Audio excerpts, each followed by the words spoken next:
मैं काफ़ी लकी रही हूँ कि हमेशा से मुझे एक सपोर्टिव एनवायरनमेंट मिला है। चाहे वो पेरेंट्स शुरू से ही बहुत सपोर्टिव रहे हैं, both my mother and father.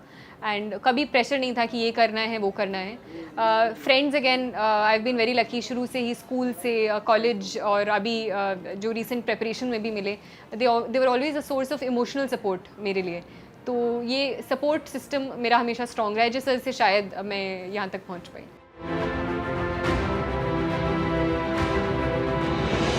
हाँ, तो आई थिंक ये 2 दिन, इनफैक्ट 27 जैसे ही 26 को ख़त्म हुए थे इंटरव्यू, और अगले दिन से था कि 27 को रिज़ल्ट आएगा, तो 3-4 दिन हो गए थे कि अब आएगा रिज़ल्ट, अब आएगा। तो कल से तो बहुत ही ज़्यादा एंग्जाइटी थी, तो लगातार हाथ में फ़ोन था कि हर एक मैसेज जो आ रहा था ऐसा लग रहा था रिज़ल्ट आ गया, आज सुबह से स्पेसिफिकली। तो जब पहली बार पीडीएफ आया और वो ऐसा लगता है कि ऊपर से देखें कि नीचे से देखें, तो उसकी थैंकफुली नौबत नहीं पड़ी, वो ऊपर ही दिख गया नाम। तो पर बिल्कुल विश्वास नहीं होता, तो 2-3 बार रोल नंबर चेक किया कि रोल नंबर भी सेम है, वो भी सेम है। फिर मम्मी को बताया था, तो उनको वो बहुत खुश हुई। फिर नानी को बताया, वो बहुत खुश हुई। तो उन सबको देखकर बहुत अच्छा लगा।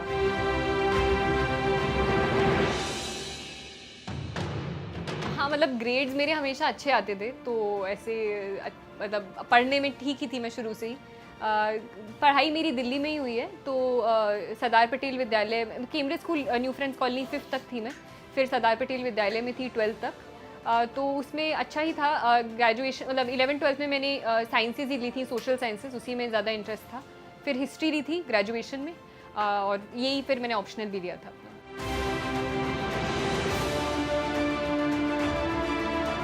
हाँ, चैलेंजेस तो आते ही थे, क्योंकि मतलब इतना ज़्यादा सिलेबस होता है, इतनी लंबी प्रिपरेशन होती है, तो बीच में मन करता है कि क्या ही कर रहे हैं, मतलब क्योंकि साथ में कुछ ऐसे रिजल्ट हाथ में नहीं होता है, हर लेवल पर आपका एक अलग वो रहता है। तो वो बीच बीच में लगता ही था, बट उसके अपने आप को पुल बैक करना, फिर से लगना उसी उसमें, दैट वाज द चैलेंज।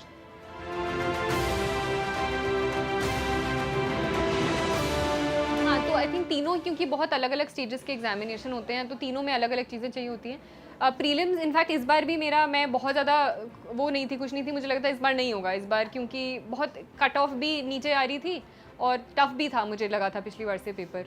तो प्रीलिम्स के लिए मैं पढ़ती तो वही बेसिक बुक्स थी, पर आजकल नेचर ऐसा हो रहा है एग्जाम का कि वहाँ पर जाकर लगता है कि पढ़ो ना पढ़ो सेम ही है। तो इस टाइप से पढ़ा तो मैंने नॉर्मल था। मेन मेरी स्ट्रैटेजी जो बहुत ज़्यादा आई थिंक काम आई, वो मेंस वाली थी स्पेसिफिकली, क्योंकि मेंस के लिए मैंने अपने खुद के नोट्स, ऑप्शनल जो सिलेबस होता है ना, सिलेबस के अकॉर्डिंग अपने नोट्स, और अपना जो करंट अफेयर्स भी होता था हर रोज़ का अखबार, वो भी मैं उन्हीं हेडिंग्स के अंदर नोट्स बनाती थी। तो अगर क्वेश्चन आते थे, और प्रीवियस ईयर क्वेश्चंस पर भी एनालिसिस करके, तो फिर बाद में अच्छे से वो मैं यूज़ कर पाई अपने फाइनल एग्ज़ाम में।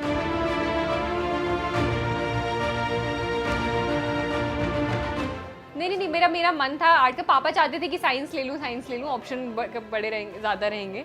पर मेरा मन था आर्ट्स करने का। तो शुरू में पापा थे कि क्यों नहीं ले रही, बट फिर हाँ काम आ गया।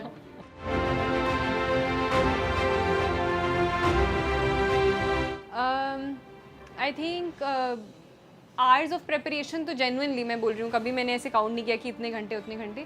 मेंस वगैरह के पहले तो पूरा लगे ही रहते थे, मतलब कि बस खाने के लिए उठे, उसके लिए उठे, तो वो वाला तो लगातार डिपेंड करता है कि कितना आप लेवल पर पहुँचे हुए हो, क्या लेवल ऑफ प्रिपरेशन है। तो मेंस से पहले तो डेफिनेटली बहुत घंटे लगते थे।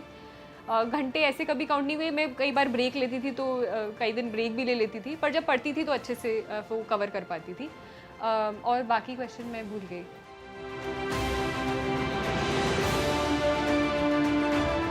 ऑप्शनल मेरा हिस्ट्री था, क्योंकि बैकग्राउंड भी हिस्ट्री था, ऑल्दो उसका सिलेबस बहुत वास्ट था। वो मेरे को इनफैक्ट चैलेंजिंग ये भी लगा था, उसमें मैप वर्क भी होता था, और काफ़ी वास्ट रहता था, तो उसको और जीएस को बैलेंस करना मुश्किल होता था, क्योंकि चाहे सोशियोलॉजी हो, एंथ्रोपोलॉजी हो, थोड़े छोटे ऑप्शनल होते हैं। पर ऑल्दो हिस्ट्री मेरा बैकग्राउंड था, पर क्योंकि इतना वास्ट सिलेबस रहता था, तो उसको और जीएस को बैलेंस करना 2 महीने के टाइम में, वो मेरे लिए एक चैलेंज रहा।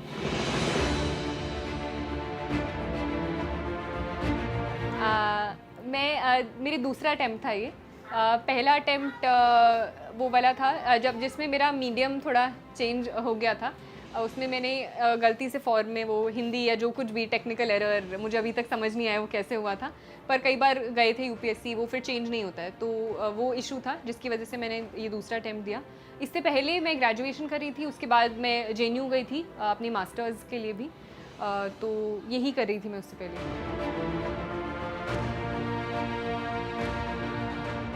ये पापा आई थिंक बहुत बोलते हैं, शायद दुष्यंत कुमार की है कि कौन कहता है कि आसमान में सुराख नहीं हो सकता, एक पत्थर तो तबीयत से उछालो यारो, आई थिंक। तो वो पापा काफ़ी बोलते हैं। आई थिंक एस्पिरेंट के कॉन्टेक्स्ट में एक जो सबसे ज़्यादा काम करता है आई थिंक कंसिस्टेंसी और स्मार्ट वर्क। आई फील कि उन दोनों का थोड़ा एक बैलेंस, कि आप सिर्फ वो भी नहीं कर सकते कि आप सिर्फ हार्ड वर्क कर रहे हो, पर वो हार्ड वर्क भी बहुत ज़रूरी होता है। तो एक कंसिस्टेंट लेवल पर, ये नहीं कि एक दिन बहुत ज़्यादा पढ़ लिया फिर बिल्कुल छोड़ दिया। तो कंसिस्टेंसी आई थिंक बहुत इंपॉर्टेंट होती है।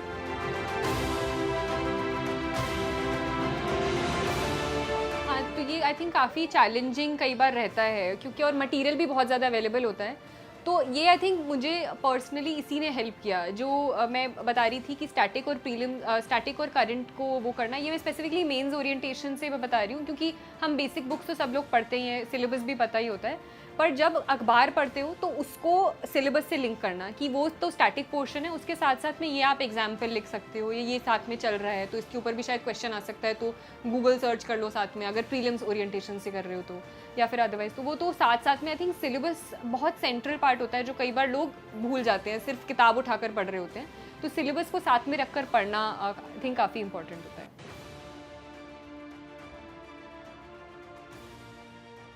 हाँ, तो आई थिंक ये थोड़े सालों में काफ़ी चेंज देखने को मिला है। पहले बोलते थे कि टॉप रैंकर्स में ज़्यादा मैनी होते हैं, और वो धीरे धीरे पिछले 5-6 सालों में तो काफ़ी चेंज देखने को मिला है। तो बहुत ही पॉजिटिव है, और आई थिंक ये सिर्फ ब्यूरोक्रेसी में नहीं हो रहा, तो ये रिफ्लेक्शन है जो पूरी सोसाइटी में चेंज हो रहा है।